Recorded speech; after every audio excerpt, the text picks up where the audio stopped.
Movie के शुरुआत में जैक बड़े आराम से सो रहा था। तभी उसका घोड़ा स्कॉट उसे जगाता है, लेकिन जब वो नहीं जागता तो स्कॉट जैक की टी शर्ट खींचकर उसे जगाता है और उसका सर बाथटब में डुबो देता है। ऐसा करके स्कॉट को बहुत हंसी आ रही थी। नेक्स्ट सीन में जैक स्कॉट के साथ टूरिस्ट प्लेस पर जाता है। यहाँ आ जा रहे लोग स्कॉट के साथ सेल्फी लेते हैं। बदले में जैक उनसे पैसे वसूलता था। जिसके बाद दो लोगों की कन्वर्सेशन से हमें पता चलता है कि एक जमाना था जब जैक हांगकांग की मूवी में स्टंटमैन हुआ करता था। लोग उसे टाइगर ड्रैगन कहते थे, लेकिन अब उसका गुजारा अपने घोड़े के साथ हो रहा है।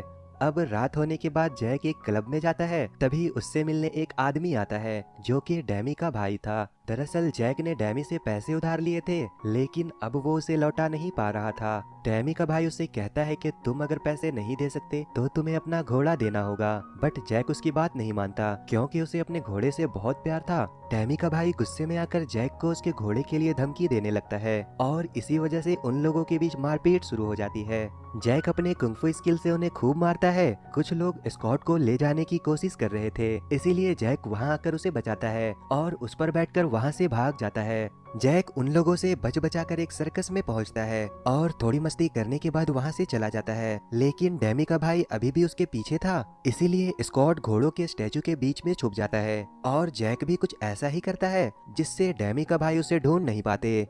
लेकिन जैक का असल मुसीबत तो अब शुरू होने वाला था। नेक्स्ट डे जैक के पास दो लोग उसके घोड़े को लेने आते हैं। वो कहते हैं कि 3 साल पहले वोंग एलन से तुमने ये घोड़ा लिया था, लेकिन अब वोंग एलन और डाई के बीच कानूनी लड़ाई खत्म हो गई है और डाई इस लड़ाई को जीत गया है। इसीलिए अब उसे वोंग की हर प्रॉपर्टी जब्त करने का अधिकार है और इस घोड़े को अब उन्होंने ऑक्शन के लिए चुना है। लेकिन जैक उनकी बकवास को नहीं मानता। तभी वहाँ पर जैक की मदद के लिए उसके दो दोस्त जिया और जोकर भी वहाँ आ जाते हैं, जिस वजह से वो दोनों आदमी डरकर वहाँ से चले जाते हैं और जाते जाते कहते हैं कि अब हमारी मुलाकात कोर्ट में होगी। इस धमकी के बाद जैक काफी परेशान था। जिया उसे कहती है कि तुम्हें एक वकील करना होगा। जैक कहता है कि मेरे पास इतने पैसे नहीं है कि मैं एक वकील हायर करूं। जिया उसे उसकी बेटी की तस्वीर की तरफ इशारा करती है, जिसका नाम सारा था और सारा लॉ की पढ़ाई कर रही थी।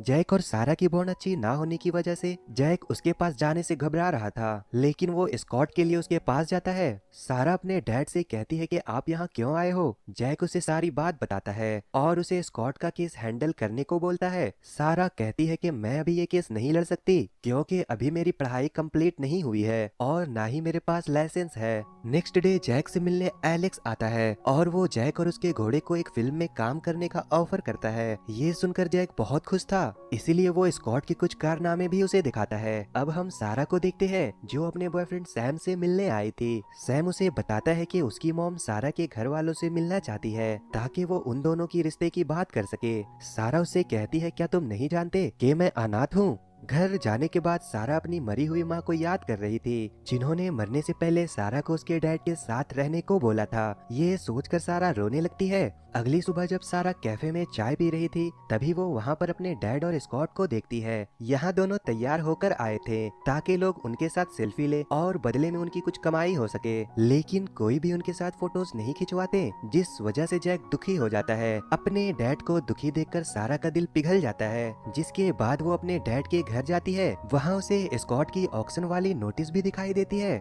अब सारा अपने डैड से मिलती है और उनसे बोलती है कि अगर आपको लॉयर चाहिए तो मैं अपने बॉयफ्रेंड से बात करूंगी। वो पैशन से एक वकील है, हाल में ही उसने अपनी पढ़ाई कंप्लीट की।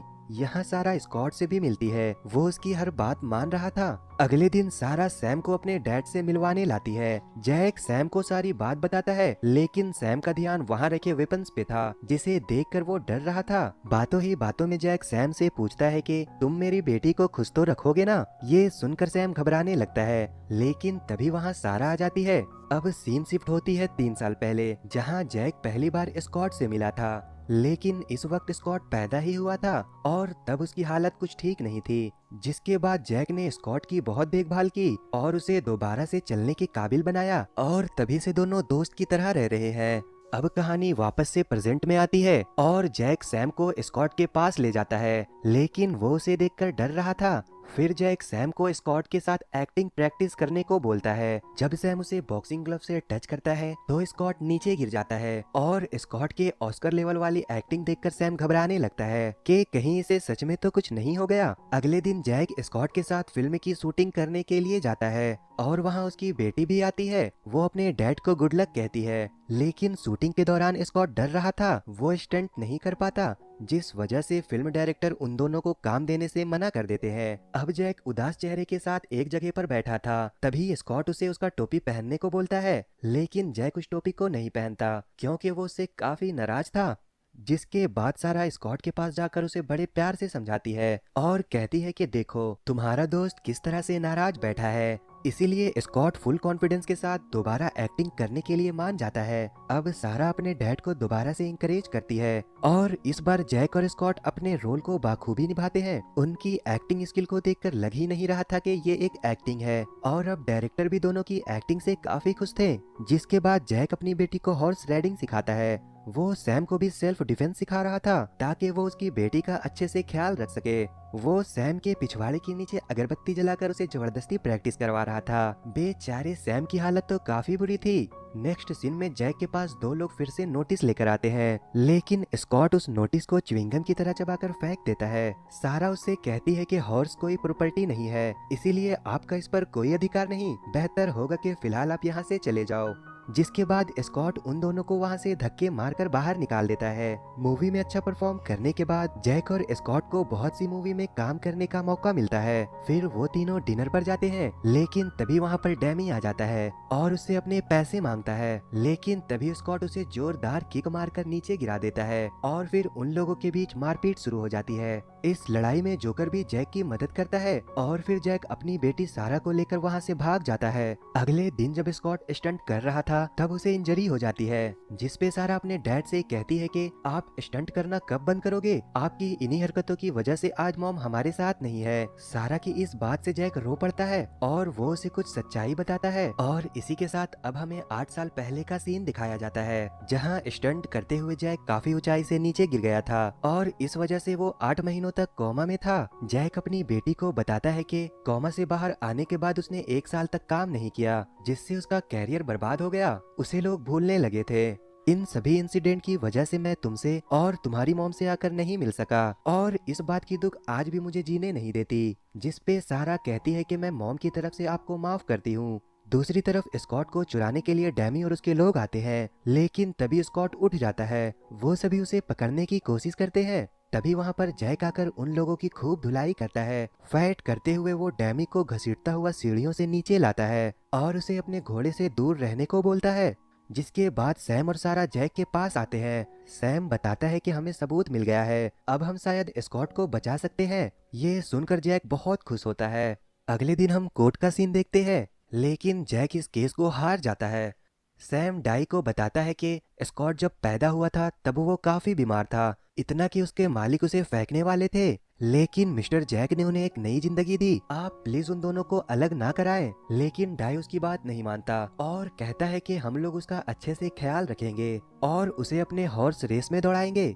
जैक अपने घोड़े से कहता है कि अब हम दोनों को अलग होना होगा। जैक स्कॉट के गले लगता है। बेचारा स्कॉट भी काफी दुखी था।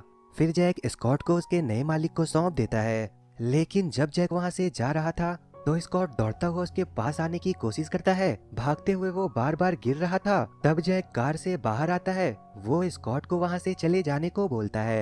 इन सभी के बाद जैक बहुत रोता है। अब सारा डाई के पास जाती है। वो उन्हें अपने डैड के बारे में बताती है और उनसे उनका दोस्त ना छीनने को बोलती है। नेक्स्ट डे जब जैक सो रहा था तब स्कॉट उसके पास आकर उसे जगाता है। ये देखकर जैक काफी खुश होता है। इसी दौरान वहाँ डाई भी आता है। वो सारा से कहता है कि अगर कल तुम मेरे पास नहीं आती तो मैं खुद इसे लेकर यहाँ आ जाता, क्योंकि स्कॉट खाना ही नहीं खा रहा था। इसी के साथ जैक स्कॉट को गले लगाता है। सैम और सारा भी उसे प्यार करते हैं। अब इनकी 4 लोगों की प्यारी सी फैमिली बन चुकी थी और इसी के साथ ये मूवी यहीं एंड हो जाती है। तो दोस्तों, ये मूवी आपको कैसी लगी हमें कमेंट करके जरूर बताना और जाते जाते जैक और स्कॉट की दोस्ती को लाइक करके हमारे चैनल को जरूर से सब्सक्राइब कर दे। फिर मिलता हूँ किसी और मूवी के एक्सप्लेनेशन के साथ, तब तक के लिए गुड बाय।